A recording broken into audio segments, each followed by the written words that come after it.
오늘 우리 교회가 40주년을 향해서 출발했는데 제일 먼저 우리 조직들이 헌신하면서 예배하는 이 시간입니다. 오늘 이 복된 날에 드보라에 대한 얘기를 좀 같이 나누려고 합니다. 드보라는 랍비돗의 아내라고 본 사사기 4장이 말씀을 하고 있습니다. 그는 여선지자여 이스라엘의 사사였습니다. 기원전 1304년부터 1264년까지 무려 40년간 하나님 앞에서 귀한 사역을 감당했던 그런 사람이었습니다. 그 당시는 가나안 땅의 하솔이라고 하는 지역에서 야빈이라고 하는 왕이 통치를 하던 때였습니다. 야빈에게는 군대 장관이라고 불려지는 시스라라고 하는 사람이 있었습니다. 그의 군대는 철병거를 900승이나 가지고 있는, 그 당시 이스라엘에는 철병거가 하나도 없었습니다. 아주 강력한 군대를 가지고 있는 그런 군대 장관을 위시한 군대가 있었고, 20년 동안, 무려 20년 동안 야빈이, 가나안 왕 야빈이 이스라엘을 학대하는데 아주 잔인하게, 심하게 그렇게 학대했던 아주 어려운 세월 20년을 보내게 됩니다. 그들이 하나님 앞에서 절규하면서 기도할 때 하나님이 그들의 그 기도를 들으셨다고 성경이 말씀하고 있습니다. 그때 드보라가 아비노함의 아들이었던 바락을 불렀습니다. 이 바락은 납달리 지파의 군 지휘관입니다. 그를 불러서 납달리와 스불론의 자손 가운데 1만 명의 군인을 이끌고 다볼산으로 올라가라. 시스라의 철병거 하나님께서 오늘 내 손에 붙이리라. 드보라가 그렇게 바락에게 도전했습니다. 그때 바락이 드보라를 향해서 당신이 같이 가면 내가 갈 것이지만 당신이 같이 가지 않으면 나는 안 갑니다. 그렇게 얘기를 했어요. 어떻게 생각하면 남자로서 자존심 상하는 그런 얘기 같이 들려집니다. 그런데 히브리서 11장에 보면 믿음장에서 바락을 믿음의 사람 가운데 한 사람으로 소개해주고 있습니다. 그가 겁이 나서 그런 것이 아니고 드보라와 함께 하신 하나님을 그가 보았기 때문에 드보라에게 함께 갈 것을 요청했던 것은 하나님이 함께 하지 아니하시면 안 됩니다. 그런 그의 믿음의 고백으로 그렇게 성경학자들은 보고 있습니다. 아무튼 이제 이 드보라가 바락을 도전해서 그를 전쟁터 다볼산으로 나아가게 했고, 함께 가야 한다는 요청 앞에 사양하지 않고 여사사로서 분연히 일어나서 함께 그 전쟁터에 나아갔습니다. 마침내 바락이 이끄는 군대가 기손 강변에서 다볼산에서부터 강변까지 내리막길을 달려내려가 급습함으로 이제 완전히 그들을 섬멸하는 큰 승리를 얻게 됩니다.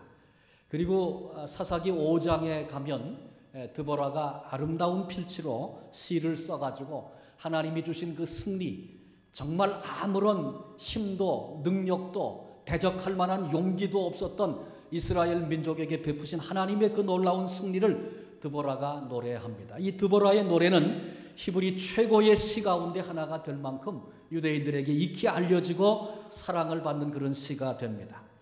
오늘 우리 재직들이 헌신하는 이 귀한 시간에 드보라가 어떤 사람이었는가를 함께 살피려고 합니다.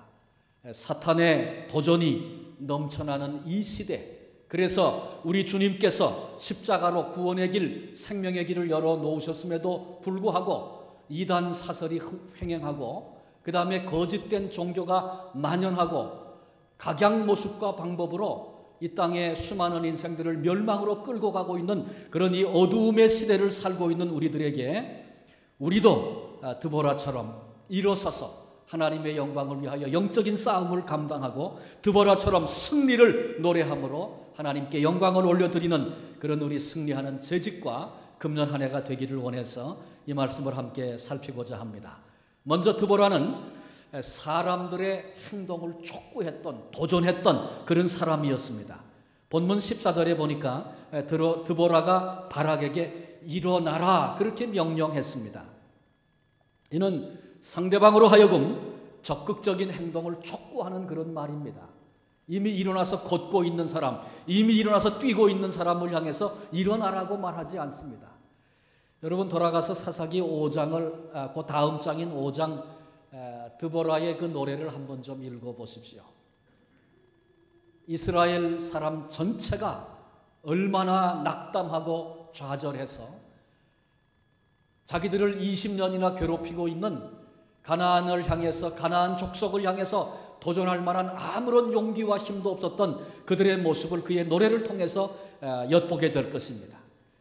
그렇게 모두가 다 절망하고 있는, 그래서 큰 길로 가는 사람이 없고 오솔길로 숨어서 한 걸음 한 걸음 눈에 띌까 봐 그렇게 의기소침해서 살아가고 있는 이스라엘을 향해서, 또 바락을 향해서 일어나라고 지금 도전하고 있는 것입니다.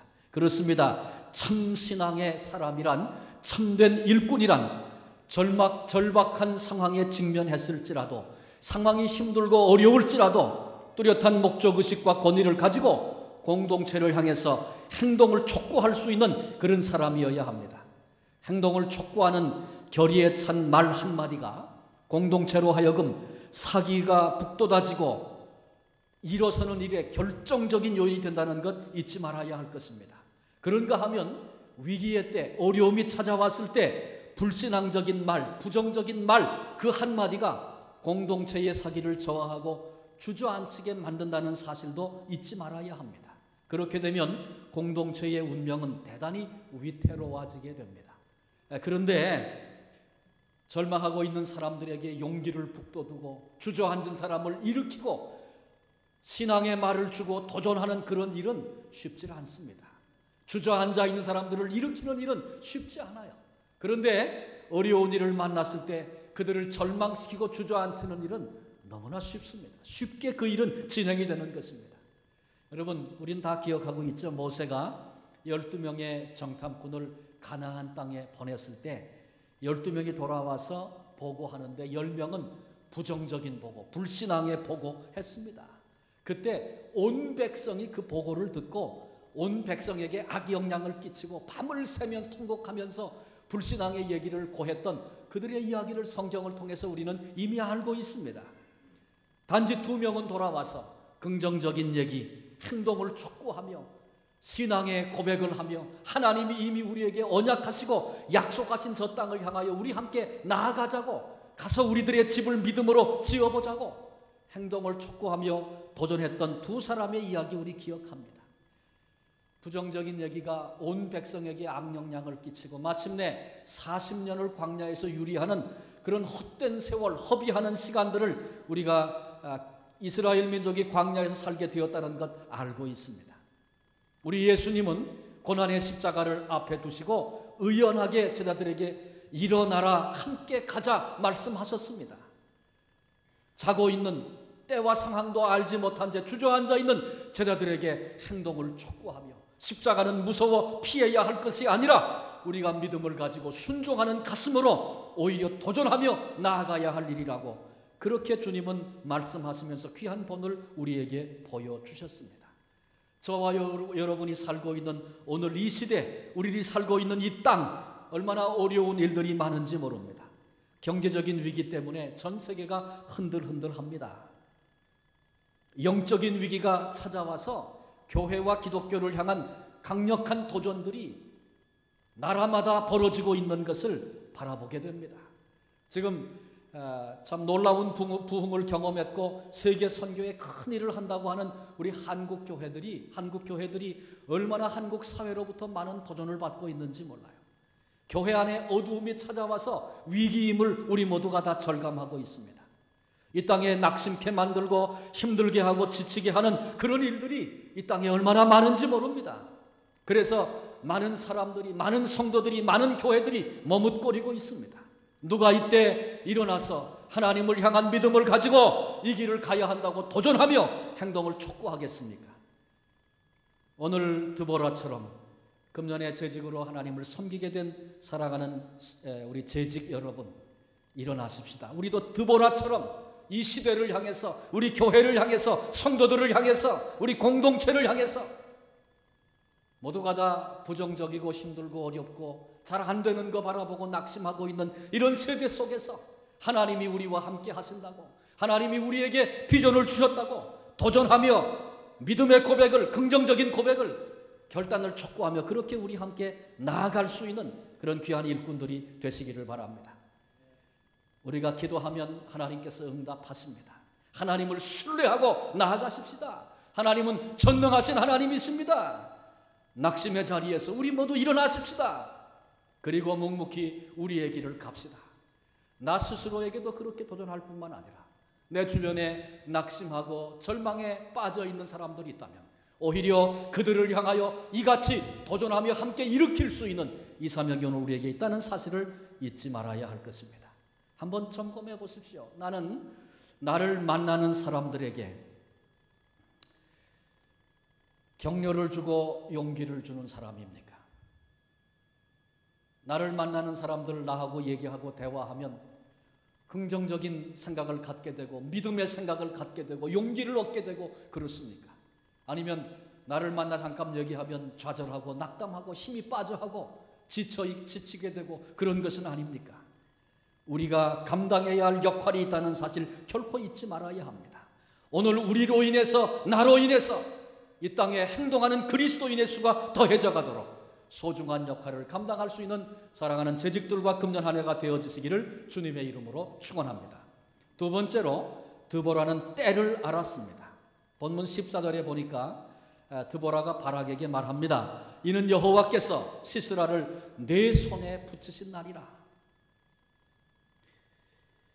이 말씀은 적어도 드보라가 역사의 주권을 가지시고 일하고 계시는 하나님의 때를 알고 있었다는 사실을 우리에게 알려주는 그런 말씀입니다. 바른 그리스도인이란 시기와 때를 정확히 이해할 수 있어야 합니다. 그렇지 않으면 하나님이 승리를 주셔도, 하나님이 은혜를 주셔도 그것을 취할 수, 누릴 수 없게 된다는 것 알아야 합니다. 하나님이 기회를 주셔도 그만 그 기회를 놓치고 잃어버리고 마는 것입니다. 성경의 위대한 신앙인들을 조금만 살펴봐도 때에 대해서 민감한 사람들이었다 깨닫게 됩니다. 노아는 그 시대 사람들이 다 반대하고 정신 나갔다 그러고 비난해도 누가 뭐라 그래도 우리가 만난 이 시대 이때가 하나님의 심판의 때라는 것을 그는 알았습니다. 아무리 힘들어도 그것을 감당하고 이길 수 있었던 것은 하나님의 심판이 다가오고 있다 그 알았기 때문에 그렇습니다. 때를 아는 사람은 이와 같은 것입니다. 모세, 물러서야 할 때를 정확하게 알았던 사람이었습니다. 가나안을 지금 눈앞에 두고 있습니다. 하나님께서 이유 있어서 너는 저기 들어가지 못한다 그렇게 말씀하셨습니다. 그때 모세가 하나님 내가 이 고생한 거 왜 했습니까? 저 땅에 들어가려고 한 건데 난 못합니다. 안 됩니다. 모세가 그랬습니까? 가나안 땅 들어가려고 그 고난의 길을 돌아서 여기까지 왔는데 하나님 너 여기까지야 말씀하실 때 그대로 그 말씀 앞에 순종하고 이제 그 다음 때를 이어서 가나안 땅을 향해 들어갈 이들을 격려하고 하나님의 말씀을 또 확인시키고 그렇게 했던 모세의 아름다운 모습을 성경에서 우리가 만나게 됩니다. 다윗, 사울의 끈질긴 추격과 수없이 약속을 뒤집어가면서 군대를 이끌고 다윗을 죽이려고 그렇게 했습니다. 몇 번의 사울을 제거할 만한 기회가 있었습니다. 그래도 다윗은 조급하지 않았습니다. 신하들은 옆에서 훈수 두는 사람들 얘기를 들으면 망할 때가 많이 있어요. 다윗은 훈수 두는 사람들의 얘기를 들은 게 아니고 하나님의 때를 기다렸습니다. 결코 조급하지 아니하고. 어쩌면 오늘 우리 속에 부족한 것이 하나님의 때를 기다리는 일이 아닌가 싶습니다. 다윗은 하나님의 때를 알았고 그 하나님의 때를 기다리던 사람이었습니다. 우리 주님 이 땅에 아기 예수로 오신 것 때가 참에 성경은 그렇게 말하죠. 때가 참에 주님이 오셨고 내 때가 아직 이르지 아니했다. 주님께서는 계속해서 때에 대한 말씀을 수없이 많이 말씀하셨습니다. 이런 말씀들, 이런 성경의 인물들을 살피면서 신앙인의 특징은, 참된 신앙인의 특징은 때를 아는 것이구나. 우리 금방 깨닫게 됩니다. 여기서 때를 안다는 말은 깨어 있다는 말과 같습니다. 깨어 있으라. 잠자지 말라는 얘기입니까? 아니에요. 밤이 되면 자야죠.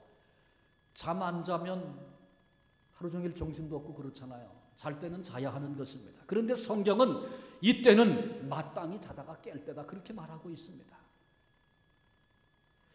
육신의 잠을 자지 말라 그런 얘기는 아닌데 무슨 말입니까? 항상 하나님을 향해서 마음을, 눈을, 귀를 열고 살라 그런 말씀입니다. 현대 많은 사람들이 마음을, 눈을, 귀를 세상에 빼앗기고 물질에 빼앗기고 명예에 빼앗기고 그렇게 살아가고 있는 오늘 이때에 하나님은 우리를 향해서 깨어 있어야 한다. 우리의 마음과 우리의 눈과 우리의 귀를 하나님을 향하여 열고 살아야 한다. 그렇게 지금 도전하고 있습니다.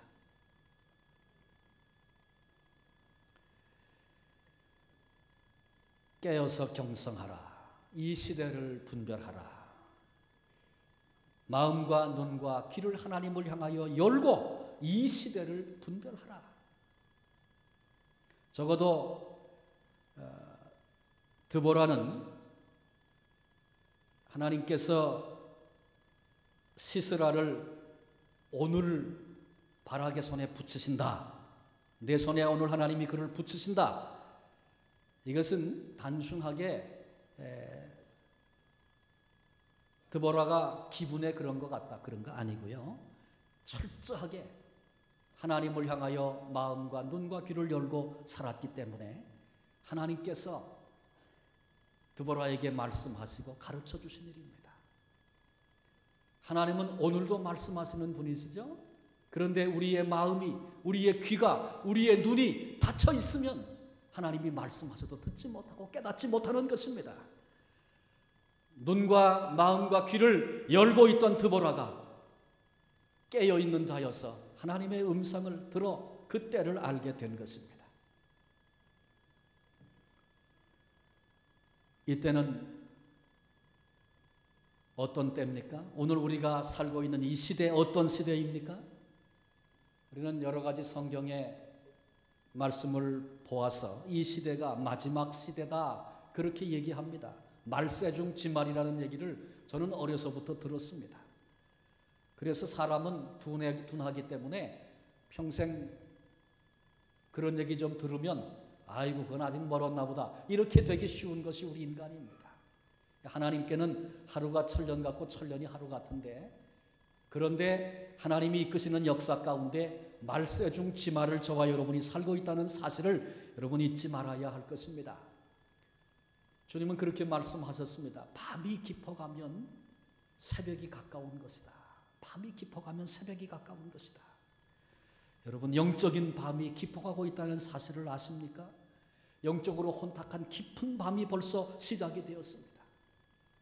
이 시대가 영적으로 이렇게 어두워져 가는 것은 새벽이 가까운 증거다. 어떠면 밤이 깊고 새벽이 가까웠다. 이 얘기는 오늘 우리로 정말 깨어 있어야 할 이유를 우리에게 도전하고 있는 그런 말씀입니다. 우리 주님께서도 그렇게 말씀하셨어요. 마지막 때가 되면 천재지변도 있고 전쟁에 대한 소문도 있고 교계의 타락이 벌어질 것이며 인심은 악화될 것이다 말씀하셨습니다. 주님이 말씀하신 그런 현상들이 이 땅에 얼마나 현저하게 진행되고 있는지 모르겠어요. 정말 밤이 깊어가고 새벽이 가까웠구나. 깨어 있어야 할 때구나. 우리 다시 한번 경성해야 할 것입니다. 어떤 의미에서 마지막 때가 가까웠다는 그 말씀은 오늘 이 시대야말로 사명의 때라고 하는 그런 말씀이기도 합니다. 주님이 다시 오실 그날이 다가왔습니까? 우리는 제3의 엘리야가 돼서 다시 일어나 주님의 다시 오심을 그 길을 예비하는 자가 되어져야 할 것입니다. 온 천하에 복음이 전해지고야 내가 올 것이다. 인자가 올 것이다. 주님 그렇게 말씀하셨으니 복음을 증거하고 전도하고 선교하는 이 귀한 사명을 감당함으로 주의 길을 평탄케 하고 다시 오시는 주님을 예비하고 준비해야 할 그 사명이 저와 여러분 우리에게 있습니다. 우리 금년에 재직들이 헌신을 다짐하고 또 40주년을 맞는 우리 교회가 힘을 다해서 주님을 섬기고 나가려고 하는 것은 우리 교회의 의미를 두고 우리 교회가 이래야 된다. 개교회 얘기만 지금 하고 있는 것이 아닙니다. 마지막 때가 되어져서 정말 어두운 그런 시대이기 때문에 우리가 깨어 일어나서 하나님 나라를 위해서 정말 그렇게 헌신하고 일하며 그렇게 살아야 할 때라고 하는 것을 우리가 새롭게 인식해야 하는 것입니다.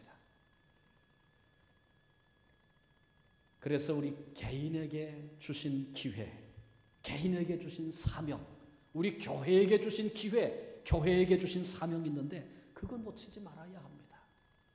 정말 우리가 하나님 앞에 깨어 있지 아니하면 그 사명 감당할 수 없기 때문에 우리의 마음과 우리의 눈과 우리의 귀를 하나님을 향하여 열어놓고 하나님이 주신 축복의 기회, 사명의 기회 놓치지 말고 오늘 이 시대의 이 사명 감당해 나가는 하나님의 사람들이 되어지시기를 바랍니다. 마지막 세 번째로 드보라는 하나님의 임재에 대한 확신이 있었습니다. 본문 14절에 드보라가 바락에게 말합니다. 여호와께서 너의 앞서 나가지 아니하시느냐. 드보라가 바락에게 한 이 말은 하나님이 더불어 함께 하신다, 함께 계신다, 앞서 나가신다, 앞서 행하신다, 이런 사실을 바락에게 지금 인식시켜주고 있는 것입니다. 참신앙의 사람이란 하나님의 임재에 대한 확신을 가지고 사는 사람을 얘기합니다.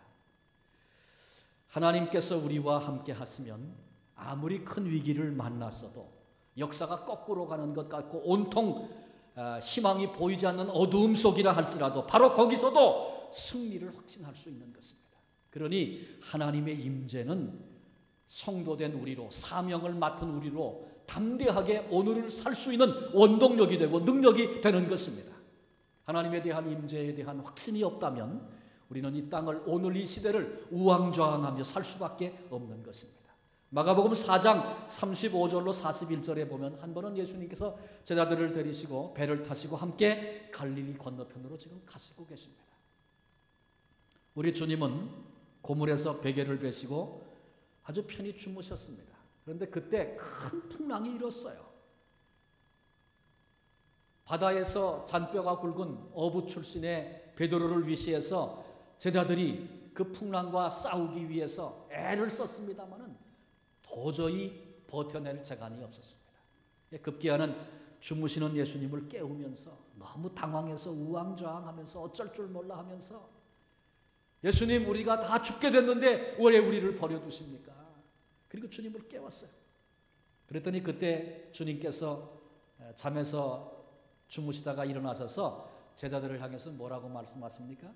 어찌 믿음이 없느냐, 그렇게 책망하셨어요. 제가 예수님이었다면 그랬을 것 같아요. 야, 그래, 너희들이 아무리 애써도 너희들 힘으로는 안 되는 거 있단다. 그리고 풍랑을 꾸짖어 좀 잔잔케 할 것 같은데 예수님은 그때 믿음이 없다는 말씀을 하셨어요. 무슨 말씀이에요? 그 배에 누가 타고 계십니까?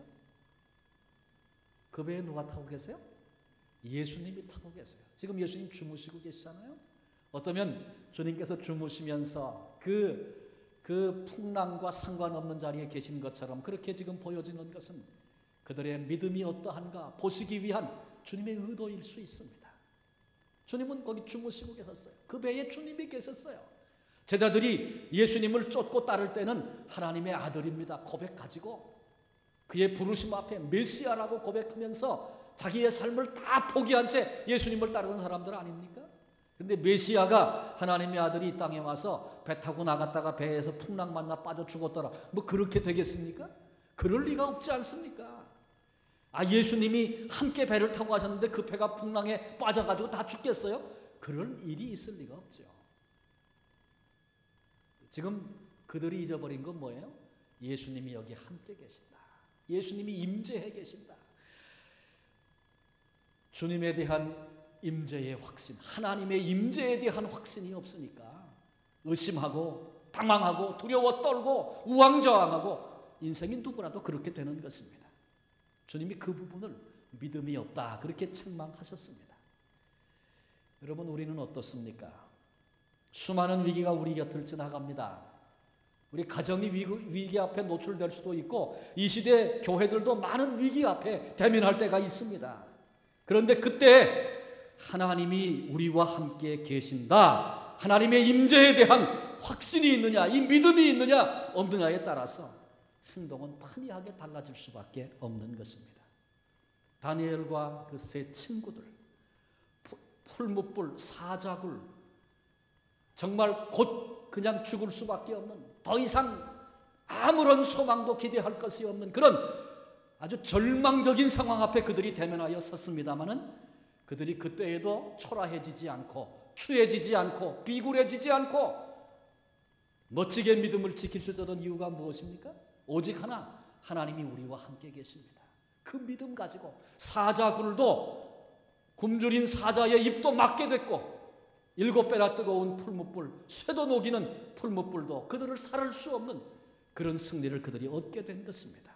그렇습니다. 하나님의 임재에 대한 확신이, 우리 존재는 약한 존재지만 우리 속에 하나님의 임재에 대한 확신을 갖기 시작할 때 내가 감당할 수 없고 내가 이길 수 없는 문제지만 하나님의 임재 안에 새 힘을 얻고 능히 감당하며 능히 이기는 그런 승리를 얻게 되는 것입니다. 요셉도 마찬가지죠. 노예로 살 때, 옥중에 갇혀 있을 때 역사를 장중에 잡으신 하나님이 나와 함께 계신다. 사람들은 배신하고 거꾸로 몰아넣고 도무지 희망이 보이지 않는 그때에도 하나님이 함께 하신다는 그 한 가지 확신 때문에 더 이상 흔들리지 않는, 어떤 환경을 만나도 거기서 바른 목표와 표대를 향하여 나아갈 수 있는 그런 믿음의 발걸음을 그가 옮기게 된 것입니다. 오늘 우리를 향하여 주님이 약속하셨죠. 내가 세상 끝날까지 너희와 항상 함께 있으리라. 너무나 분명한 주님이 우리를 향하여 약속하신 언약의 말씀입니다. 이 약속의 말씀을 붙잡고 하나님의 임재에 대한 확신, 내가 지금 아파하고 힘들어하고 있는 그 자리에 주님이 함께 계십니다. 하나님이 함께 계십니다. 그래서 거기서도 당당히 행동할 수 있고 내 힘 가지고는 감당할 수 없는 그 자리에서도 승리를 노래할 수 있는 그런 위대한 승리의 삶이 하나님의 임재에 대한 확신 때문에 오늘 우리 안에 넘치게 되어지시기를 바랍니다. 한 가지 예화를 드리고 말씀을 마무리하려고 합니다. 1940년 2차 대전 당시에 영국군 33만 5천 명이 불란서 해안에서 독일군에게 완전히 포위가 됐습니다. 빠져나갈 틈이 없습니다. 독일은 아주 절호의 찬스를 맞이했다고 여기면서 전 병력을 동원해서 반드시 섬멸하고야 말리라, 이런 엄청난 작전으로 몰아붙였습니다. 영국군 장교가 본국에 급히 구원을 요청했습니다. 그러나 본국에서도 어떻게 도울 만한 여력도 힘도 없었습니다. 말 그대로 속수무책이었습니다. 운명의 시간이 다가오고 있습니다. 그때 당시 영국의 여왕이었던 캐리가 전 국민에게 호소했습니다. 여러분, 진퇴양난에 빠진 우리들의 아버지, 우리들의 아들을 위해서 기도해 주십시오. 지금 우리가 할 수 있는 최선의 것은 기도밖에는 없습니다. 하나님이 함께 하시지 않는다면 우리 모든 우리의 아버지와 아들들이 다 죽임을 당할 것입니다. 이 호소가 전 국민에게 깊은 인상을 심어줬습니다. 그리고 온 민족이 일어나서 함께 하나님 앞에 간절히 기도하는 기도의 물결이 치기 시작했습니다. 위기를 만난 군인들도 그 자리에서 기도했습니다. 그들이 기도할 때 하나님께서 바로 코앞도 분간하기 어려운 짙은 안개를 그 해안에 보내셨습니다. 독일 병력을 묶어놓고 꼼짝 못하게 하고 33만 5천 명의 영국군이 무사히 도보 해협을 빠져나갈 수 있도록 하나님이 그렇게 그들을 도우셨습니다. 그렇습니다. 모두가 다 절망이라고 말할 그때에도 하나님이 거기 함께 계시면 하나님은 길이 없는 곳에 길을 내시는 분이시고 끝난 자리에 새 일을 시작하시는 분이 우리 하나님이십니다. 하나님의 임재 안에 있는 것 얼마나 큰 원동력인지 모릅니다. 이제 말씀을 정리하려고 합니다. 여러분, 하나님은 사람을 통해서 일하시는 분이십니다. 어느 시대든지 사람을 찾고 계십니다. 오늘 우리가 만난 이 시대와 상황, 악한 영이 우리 주님께서 이미 구원의 길을 다 열어놓으셨음에도 불구하고 이 진리에 대해서 눈이 다치게 만들고 무지하게 만들고 교회는 다니지만 십자가에 대해서 관심 갖지 못하게 만들고 세상의 불신자는 물론이고 오늘 복음만 들으면 다 구원받게 될 터인데 세상의 사람들 불신자 물론이고 믿는 자라도 삼키려고 웃는 천사처럼 우는 사자처럼 이렇게 미혹하는 시대, 위기의 시대에 저와 여러분이 지금 살고 있습니다. 그런데 그때 다 끝나고 20년 동안 그 고통을 겪고 아무도 대적하지 못하고 여기까지 끌려왔는데 한 사람 드보라가 일어나서 도전을 하고 행동을 촉구하고 때를 얘기해주고 하나님의 임재에 대한 확신을 증거함으로 바락을 위시해서 절망 중에 있던 만 명의 군인이 일어나고, 만 명의 군인이 그 당시 상황에서 시스라의 대군과 비교한다면 그 무슨 힘이 돼요? 아무런 힘도 없는 거죠. 10,000명 가지고 뭐 하겠어요? 그런데 그럼에도 불구하고 절망에 빠졌던 그들을 일으키게 했고 결국 하나님의 손에 붙들려서 한 시대의 역사를 바꾸는 위대한 일을 감당하게 된 것입니다. 드보라의 노래였던 사사기 5장 마지막 절을 제가 읽습니다. 여호와여, 주의 원수들은 다 이와 같이 망하게 하시고 주를 사랑하는 자들은 해가 힘있게 도둠같게 하시옵소서. 이 전쟁 이후에 4장 마지막 절에도 보면 이스라엘 자손의 손이 가나안 왕 야빈을 점점 더 눌러서 마침내 가나안 왕 야빈을 진멸하였더라. 최종적인 승리를 얻고 그리고 하나님께서 계속해서 원수들은 망하게 하실 것이고 주를 사랑하는 이들 해가 힘있게 도둠같게 할 것이라고 그렇게 기도하며 노래하고 있는 이제 드보라의 노래의 마지막 부분 함께 보았습니다. 여러분, 하나님께서 오늘도 지금 사람을 찾고 계십니다.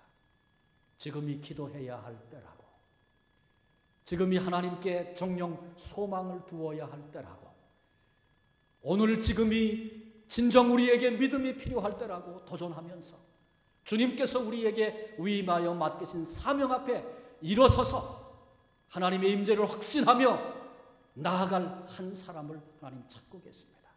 금년 한 해 속에 우리 재직으로 부르심을 입은 우리 한 분 한 분이 하나님의 역사 앞에 부르심을 입어 그 손에 붙잡혀 드보라처럼 위대하게 쓰임받는 그런 한 해가 되어지시기를 바랍니다. 특별히 금년 한 해 우리가 40주년을 향해 나가고 있습니다. 교회 역사 가운데 교회는 이 생명체이기 때문에 태어나서 장성하고 노쇠해서 사라지기도 합니다. 성경에 아주 유명한 교회, 칭찬만 받던 교회, 그런 교회가 역사 속에 다 사라졌어요. 그러니까 때가 있다는 것입니다. 때가 있다는 거예요. 우리 교회의 미래 아무도 모릅니다. 그러나 지나간 세월 속에 하나님이 우리와 함께 하셨고 많은 아픔도 어려움도 있었지만 하나님이 그 길을 헤치고 여기까지 오게 하셨습니다. 40주년을 맞이하면서 누가 하나님의 때를 기대하며 이 시대에, 바로 이때에 하나님을 노래하고 일어서서 쓰임받고 그 손에 붙들려 우리 교회 역사 가운데 정말 소중하고 귀한 흔적을 남기는 그런 승리의 한 해를 살게 될 것이며 그 일 앞에 일어서서 도전을 하며 함께 그 길을 가도록 격려하며 그렇게 함께 쓰여질 것인가. 여러분, 우리 한 사람 한 사람의 응답이 중요합니다. 하나님은 사람을 찾으시고 사람을 통해 일한다고 말씀드렸죠. 금년 한 해 하나님께서 우리 교회 역사 안에 정말 소중한 한 해로 이제 사람을 찾고 계시고 누가 그 일에 쓰임받을 것인가 우리를 향하여 도전하고 있습니다. 기도하지 못하게 하는 수많은 일들이 있습니다. 기도하다 지치게 만드는 일들이 우리에게 있습니다. 믿음을 가지고 살다가도 믿음 없는 자처럼 주저앉게 만드는 그런 일들이 우리 주변에 얼마든지 많이 있습니다. 그런데 일어서서 이때가 기도해야 할 때라고, 이때가 믿음으로 고백하며 우리가 더 꿈을 꾸고 미래를 바라봐야 할 때라고 누가 외칠 것입니까? 누가 도전할 것입니까? 그 사람을 하나님 찾고 계십니다. 저와 여러분 우리 모두가 다 오늘 드보라와 같이 일어서서 이 시대에 우리 교회 역사 속에 주신 기회 가운데 하나님의 손에 붙들려 소중한 역할을 감당하여 나아가므로. 드보라 여자 아닙니까? 전쟁을 모르는 사람입니다. 어떻게 전쟁을 여자가 할 수 있습니까? 안 되는 거죠. 20년 동안 잔혹한 고통 안에 매여있던 민족 앞에 드보라가 한 사람 일어섬으로 새 소망의 역사가 시작되었던 것과 같이, 어쩌면 이 시대의 위기 앞에 내가 할 수 있는 일이 뭐가 있겠습니까? 우리는 무능한 사람들 아닙니까? 그런데 하나님의 음성 앞에 우리가 일어서서 내가 감당할 그 역할을 감당하며 주신 사명 앞에 나를 드리기 시작하면 우리가 상상도 해본 적이 없는 일 앞에 하나님이 우리를 쓰시고 하나님의 승리란 이런 것이구나. 우리 눈으로 보고 우리도 드보라처럼 일어서서 하나님이 행하신 그 아름다운 노래를 노래하게 되지 않겠습니까? 이 믿음 가지고 하나님 손에 붙들려 끝까지 승리하며 하나님께 영광 돌리시는 우리 모든 재직들과 그리고 금년 한 해가 되어지시기를 주님의 이름으로